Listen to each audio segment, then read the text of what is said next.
Hello YouTube, my name is Zach, and today we are going to be discussing the late, great Chris Cornell. Now, I have a few things to say before this video, so if you don't want to hear any of the primer of anything and you just kind of want to jump into the action, I'm going to post a timestamp of the actual time that the analysis starts. But I have a couple of things I'd like to say before we get started. So if you want to hang around and listen to that, please do, and if you want to jump on ahead, I'll see you there. For those of you who are staying around, first off, I want to say that I am almost to 500 subscribers. I'm going to be there really soon, and I am elated. This whole thing has been, I dare say, life-changing. So many things in my life have been completely turned around because of this. I've gotten contacted by all sorts of people in the industry. I've gotten all sorts of great positive support from you and from people all around me, and I have sort of a different life trajectory as a result of the way that this channel is growing. And I don't even know what to say other than thank you. I know that the big goal, like the place you want to get is at 1,000 subscribers, but I'm halfway there in a couple of months, which is just, it's mind-blowing to me when you consider the distribution of subscribers and how once you hit 1,000, you're already in this like upper echelon of YouTubers that barely ever get there. So, I mean, thank you. I don't even know how to express my gratitude. Thank you so much, and I hope that I keep fulfilling all of your expectations and doing even better than you expect me to. That's my goal, and I hope you all are learning something, which I would think that you are based on how much you all give me feedback and talk about it. So thank you so much. And what I'm going to do next week, this time next week, hopefully I'll be at 500 subscribers by then. I plan to do a live stream at 8 p.m. Eastern time, and I had one already, and we had, I don't know, it got like 40 people or so. I think the max was 20 at one time or something like that. But with the subscriber count higher, I'm hoping that you guys will be there, and I hope you'll contribute and join in the discussion, because we talked about all sorts of subjects, and it was really fun. It was neat. I got to kind of interface and see some of the things you guys wanted me to talk about, and it was awesome, and I want to do that again. So it'll be about an hour long, give or take. But yeah, next Tuesday, 8 p.m., I'll probably make a short blurb video reminding everyone between now and then, so look out for that. But it won't be anything big, just saying, hey, you know, there's a live stream coming up. I hope to see you there. I hope you will reach out and communicate with me. I love to hear your thoughts. Anything you want to say, we can talk about anything. It doesn't just have to be the voice, but, you know, that's my thing. So hopefully you bring your questions. So that's the first thing I wanted to talk about. Secondly, this is more of like a primer of getting into this video. I have been running into some serious copyright problems, and I'm not the only YouTuber who has been running into this. Some of my favorite like reaction channels, like I really love Lost in Vegas. Those guys apparently had a really difficult time with the Led Zeppelin video they made. The Iron Maiden video that I made a couple of weeks ago got blocked in almost every country, and some of you couldn't even see the original, and you had to see the edited version. It's really, really crazy how much they clamp down on this stuff. And the fair use element of it seems to be very arbitrary. I know that I'm in education, so since I'm in education, I should be protected under fair use, because I'm not taking their content and like making my own song. I mean, I'm literally just analyzing what I hear based on my knowledge and expertise. So I'm not sure how fair use does or does not apply, and I figured out that the key to this is to make the clips very short, and unfortunately that's going to make some of these videos that I make suffer. Some of the clips of the singing are going to be shorter than the actual phrases that the singer's singing, which messes up my entire analysis, because obviously part of singing is the way that you carry phrases across periods of time and whatnot. So if I don't have the ability to completely analyze that, I can't do as deep of analysis. I'll do my best, and I'll try to make it as unnoticeable as possible, but you know, I'm sure that there are some things that are just not going to be avoidable. So expect these types of videos to be very heavily edited in the future, and I hate to say that, but it's just an unfortunate reality. I could rant on about it forever, but the long and short of it is that I don't see how me bringing these artists' music to you from a different light takes away from the copyright holder. If anything, it takes the attention away from me, puts it on the singer, and causes the listeners to hear more of what the label has to offer. I don't know. I don't understand it, but unfortunately the videos are probably going to suffer as a result of it, and there's not a whole lot I can do until something changes or until I learn some other technique or method. Anyway, that stuff aside, let's talk a little bit about Chris Cornell. He obviously tragically passed away about a year ago. rest in peace. He was one of the iconic singers to come out of that whole Seattle grunge movement of the early 90s, along with Pearl Jam, Nirvana, and I'm sure I'm forgetting one major one. It's just slipped my mind. You guys can remind me. Pearl Jam, Nirvana, Soundgarden, Alice in Chains, and Lane Staley, singers of that era, Kurt Cobain, those guys. So Chris Cornell was probably, in my opinion, this is just an opinion, probably the best singer out of all of them. I admittedly have not listened to as much Soundgarden as I have some of the other grunge bands, but really that has more to do with where my mind was when I discovered Soundgarden than me not liking the music. I was just in a different place musically when I really started hearing their music to any kind of extensive way, and so I just didn't pay them as much mind. I'm going to be using Black Hole Sun. I'm going to use the acoustic performance of it from the CBS This Morning Saturday, and I think it was like April 22nd of last year. And I'm doing that for a specific reason.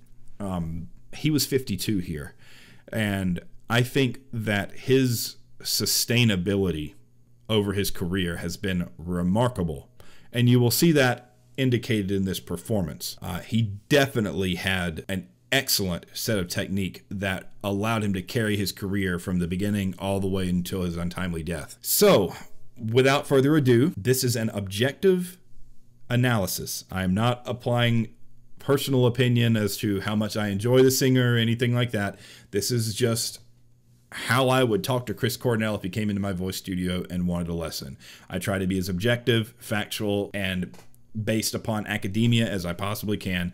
I'm not trying to take away from the art form. Hopefully, my goal is to educate you on good and bad things to do with your voice in terms of vocal sustainability and health.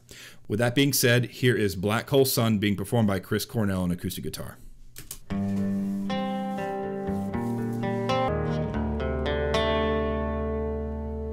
In my eyes, indisposed, in disguise as no one knows. Okay, just in this very first phrase, this is an excellent example of mixed voice. We've talked a good bit in the past about the differences between falsetto, mixed voice, head voice, that whole kind of deal. But this is a clear example of a mixed voice. It's not quite in his modal or his chest voice, and it's not quite in his falsetto. It's right in that little gap. And if you listen, you will hear that most of the pitches in this range are pretty close together. Typically, the mixed voice doesn't expand hugely in the range. Some people it does, but for the most part, your mixed voice is only going to consist of maybe like 6 or 7 notes. You're probably not going to have an entire octave in your mixed voice. So the mixed voice is used extremely well in little places like this where it's all kind of in between your head voice and your chest voice. So the way that you can tell that it's the mixed voice is that the singing is still on the voice, meaning that it is present, the chords are fully closing, and it's closely enough related to a speaking sound that it's still considered the modal register, but there is enough off of the sound, there's enough air passing through that it sounds like it still has that light, not airy, but less frontal kind of sound. It's like that sort of whistly kind of affect to it, but it's not overly airy either, so it's not a covered sound. If it were a covered sound, it would sound like this. You'd hear a lot of like push of air through it, and so it wouldn't sound quite as clear or as present and is not resonant, but on the voice as it does. And I know I'm using terminology. If you haven't watched a lot of my videos, then it might help if you go back and watch some of those, because I kind of go more in depth with this there. But it's definitely more on the voice, but it's not completely the modal register, which tells me that it's got to be a mixed voice here. At the face lies the heat, some mustache, neath the black, the sky looks dim. One thing that I'm just going to briefly point out that I want you all to notice, it's sort of a thing that happens and recurs throughout this entire particular performance, is he has a tendency when notes are high to tilt his head upward like that. And I haven't really exactly figured out why he does it. I know that when he's reaching for notes and when he pushes, he's doing that. And we'll talk more about the posture and the alignment element of it in just a little while. Call my name through the cream and you scream again. This phrase is sort of an example of why you need enunciation. I don't know the words by heart, but I would not have been able to tell what he was saying at all if I didn't look it up. So enunciation is very important. You want to make sure that all of your T's have a good T sound and your B's have a good B sound and D's have a D sound, that kind of thing, just to make things more clear. It's not the end of the world, and some people like the sound of like a non-enunciated kind of thing, but from a purely technical perspective, if the goal is to communicate with your audience and for people to understand your artistic expression, theoretically speaking, that's best achieved if you enunciate clearly. Black hole sun, won't you come? Wash away your rain. Black hole sun, won't you come? Won't you come? So there's a couple of things about the chorus that he does consistently throughout this entire performance. When he sings Black Hole Sun, what he does is he closes on the N. So he goes, Black Hole Sun, won't you come? And I'm kind of over-exaggerating, I'm embellishing it a little bit, but he closes really, really tightly down on those vowels. Instead of saying sun and come, he closes on it and he puts it all in his nose. And this is a good opportunity for me to talk a little bit about nasal resonance, because I've briefly mentioned it in the past, and I've had some various comments from people wondering, you know, like, well, I don't know if nasal resonance is why they had trouble singing that, or just that kind of thing. And I want to go ahead and put it on the record that nasal resonance in and of itself isn't unhealthy. I mean, if I walked around talking like this all the time, if I put everything in my nose, it's not going to kill my voice. It is a method of resonance, and it's frontal, which means that most of the resonance is being done with the front of the face. And yeah, it's not going to kill your voice. It's the thing about nasal resonance is, one, it's very hard to support. So breath support underneath a nasal sound is very hard to maintain. It tends to make pitches more flat, not because the singer doesn't know the note, but because since it's harder to support underneath with the breath, it's harder to keep the pitch high or wherever it's supposed to be. So a lot of times when you hear people sing nasal, they get flat. And the other thing about nasal resonance that I would say is probably the bad side of it is that it obscures your vowels. So if I'm talking like this and all of a sudden you really can't hear what I'm saying. So I said if I'm speaking in nasal, then you really can't hear what I'm saying very well, because the vowels all kind of blur together. So if you're using nasal resonance, it's not that you're doing something that's inherently destructive to your voice, although a lot of times nasal sounds come as a result of high larynx positioning, and so people, instead of trying to push the sound from the high larynx position, they place it in their nose to make it easier to resonate. And so in that case, the problem wouldn't necessarily be the nasal resonance. The problem would actually be the high larynx and not giving the vocal tract enough space to properly resonate a sound. And that's more of a technique thing in terms of placement and making sure that you've got a low larynx, that kind of thing. Not so much about, you know, using your nose. So usually the way that it works is nasal resonance is an indicator of other problems rather than nasal resonance being the problem itself. And I find that a lot of times with training, people kind of get the nasal stuff out naturally. There's a thing that you can do that kind of helps you stay away from nasal resonance. Like if you think you're nasal, you can hold your nose. Just hold your nose. And what happens is if you're placing nasal sounds, you're putting sounds into the nose, it'll sound like this. It'll just close. They'll close off and you can't make any sounds. But if the sound is coming through the mouth and there's no nasal resonance when you hold your nose, the only thing that might happen is it sounds like you got a stuffy nose a little bit when you say like M's and N's. But that's a really good way to get the nasal resonance out of your sound. So if you're a singer yourself and you try that and you hold your nose and you've got a lot of like, it feels like you just can't make any sound at all, you're probably putting too much resonance through your nose. So try moving the sound around a little bit in your mouth and take it out of the nose, put it more into the mouth. Anyway, I talked about that a good bit, but hopefully that clarifies the whole nasal resonance thing a little bit. So let's move on. Won't you come, stuttering, smell sometimes for too long for stay. So one thing that's remarkable to this is that he's 52, and he's been singing since, I think, Soundgarden started. I mean, I know it was the early 90s, but I know that Black Hole Sun came around like 94. So even if you don't take the times they were performing and singing before that, just 1994 until now, that's what, 24 years. So 52 minus 24 is 28. So he was 28 when he recorded Black Hole Sun, and he has been able to sing it consistently since then until now, which is remarkable to me. You don't run into many rock and metal singers that have the same degree of consistency in their 50s as they do in their 20s.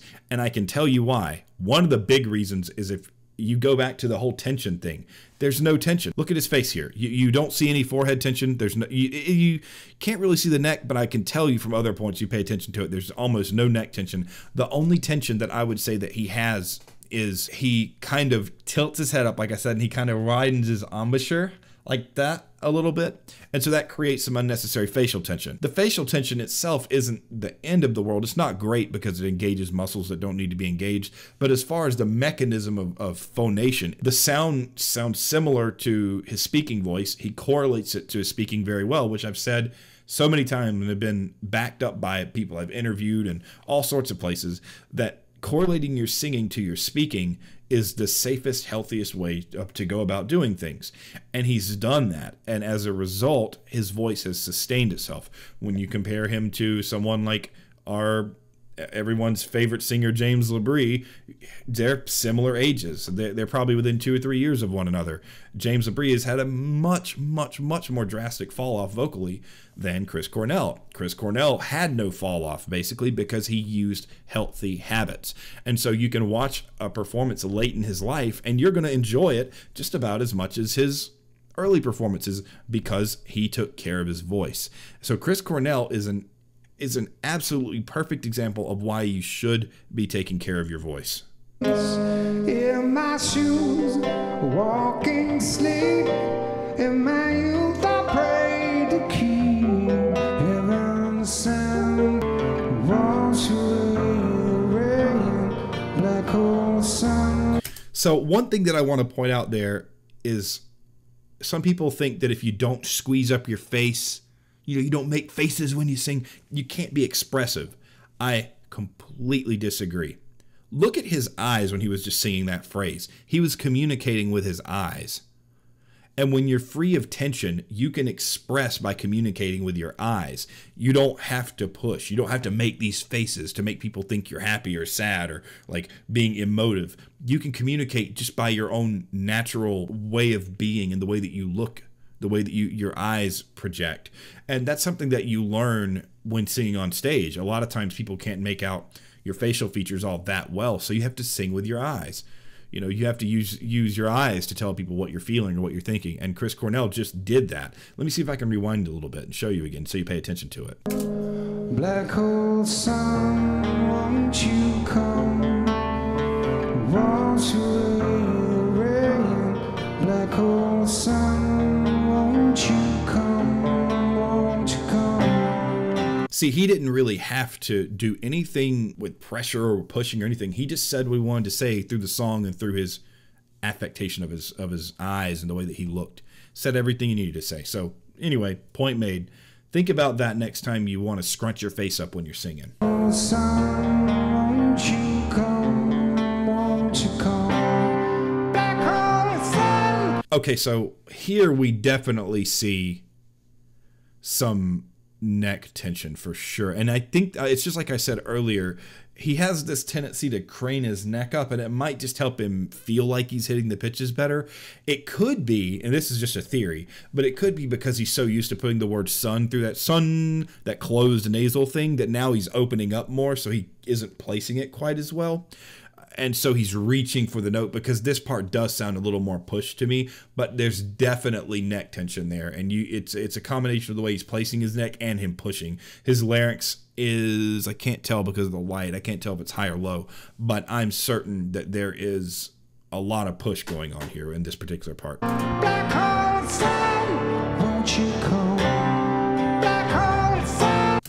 Yeah, so like if you look at his jaw, He's got it kind of like this. That's jaw tension. That's neck and jaw tension. If you push your jaw up like that, and if you push your jaw up like this, and you touch underneath your jaw, you'll feel a ton of tension up under there. And that's usually either a sign of just muscular tension in the jaw or tongue tension from you tightening your tongue up. And it probably isn't tongue tension since he's using his tongue for something. I don't know why the word sun, you needed to go thun. I don't know. I'm not sure, but there's definitely a lot of jaw tension here, and it's actually manifesting itself in his neck as well if you look. So a lot of tension on this part, and you'll see as it progresses that this is going to kind of show a little bit of vocal decay. You'll see. Won't you come back home, son? Back home, son. Hang my head, drown my fear, tell you I'll just disappear.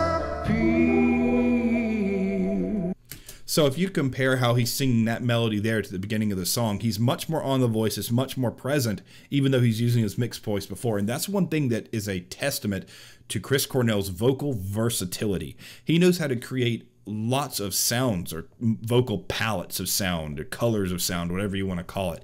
He is exceptional at that. Just in this one song, he's displayed a great deal of sensitivity to the softer timbres, to the mixed voice, using that to be expressive, to the full voice. He does the nasal resonance thing, of course, to create a different sound, but he does full voice really well. He uses the same phrases with a little bit extra, a little bit more voice on them to make them sound more full, like he did here in this line. And that's one of the hallmarks of a great singer, is that you have a wide array of sounds that you can create. You don't even have to be the most technically proficient singer and be able to express yourself in lots of different ways and make lots of different sounds, and people will like you. I haven't made a video on Mike Patton yet at this point. I will probably at some point, but Mike Patton, when you listen to him just sing, he's very good, but he's not as technically proficient of a singer as some of the others that I've demonstrated on here, but he creates lots of different diverse sounds, and that draws people to listening to him. Chris Cornell is not the same type of vocalist as Mike Patton, but one of the hallmarks to his singing, and across the board, if you listen to anything that he did with Audioslave, he did with Soundgarden, you'll hear that he has a diverse range of sounds, and he knows how to create different sounds at different times to create different musical affects. That's something that I personally struggle with as a singer, because when you learn opera, they kind of teach you that there are two volumes in opera, loud and louder.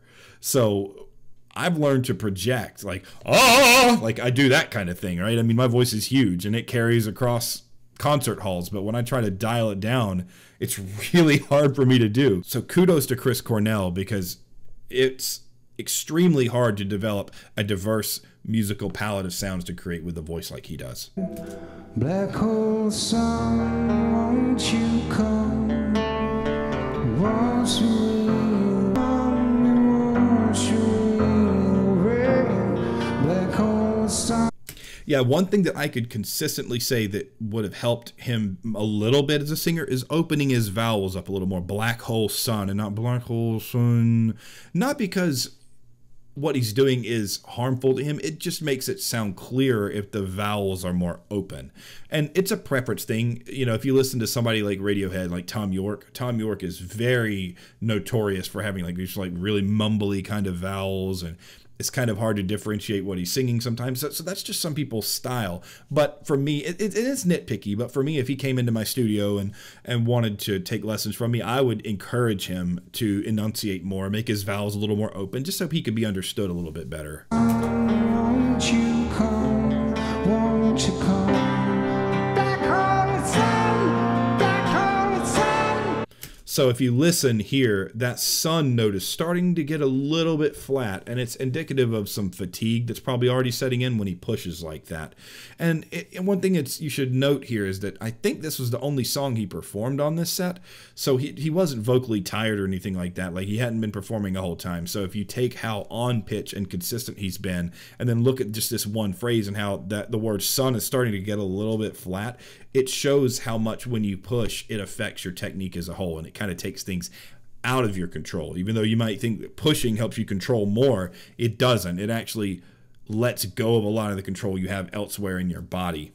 Another thing to point out is that when you tilt your head up, you lose that vertical alignment between the diaphragm, the neck, and the mouth. And that tube, so to speak, needs to be straight, or as straight as possible, so that the airflow can happen efficiently, and so that the sound in the larynx can navigate itself in the way that it naturally does and isn't inhibited by any like cricks in your neck or turns or anything like that. So those are just some overall technical things that could have been better about this performance. But, you know, this is sort of still, you know, it's not an indictment on him as a singer. He still had a tremendous voice into his 50s. So there's only so much I can say negative about it. Black hole sun, won't you come? Black hole sun, black hole sun.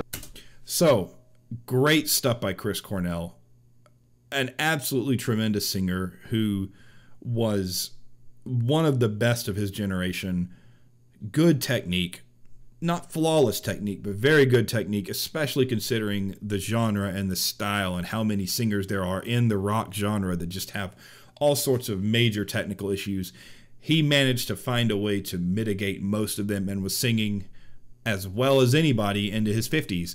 The male vocal prime usually lasts sometime between 30 to 55, sometimes 60. So he was in the tail, like the low end of his, the tail end of his peak, but he still sounded great. You could tell he was still in his peak. And like this, I would imagine if he were still alive, he'd be doing fine today, and he probably would be able to sing quite well even into his early 60s before he started showing any sign of decay.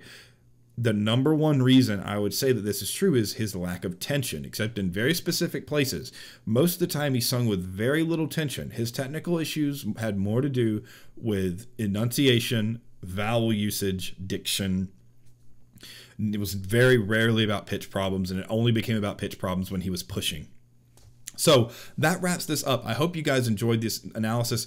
Please like and comment. You guys know how the YouTube thing works. Subscribe to the channel if you haven't. I'm so close to 500. Let's get there, guys. Let's get there. Live stream coming up next Tuesday night, 8 p.m. I'm going to answer all your questions, and I'd love to see you there. So please leave comments on this video. Ask me questions. Let me know what you think. And if you've also heard any other ideas about how to mitigate the fair use thing, some of you have given me some ideas that have worked pretty well, but any other ideas, I'm more than welcome to taking them on and trying to make them work. And thank you so much for tuning in today, and I cannot wait to see you guys at the live stream. Take care. Bye.